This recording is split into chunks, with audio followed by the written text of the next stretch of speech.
Shachai hari nong we Apdeng jing bun chak Uting burom yuble Habang apai shaladi Ngadon halakari Henre yuble ngakle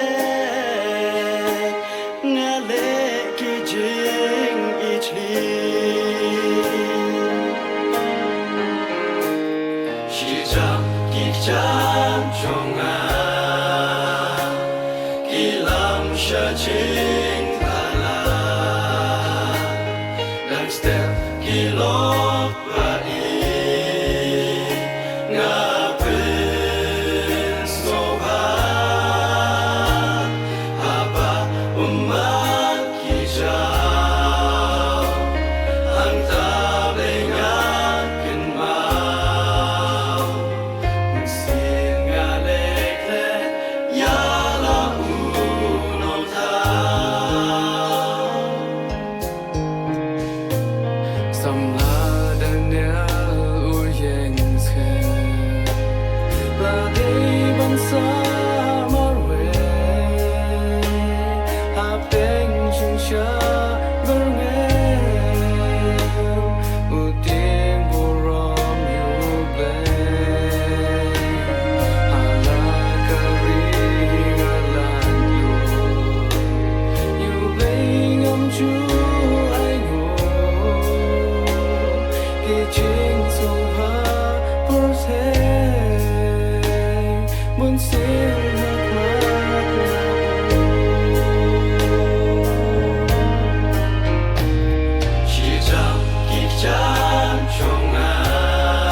Samakan mau ya ublay reklawat yat marwe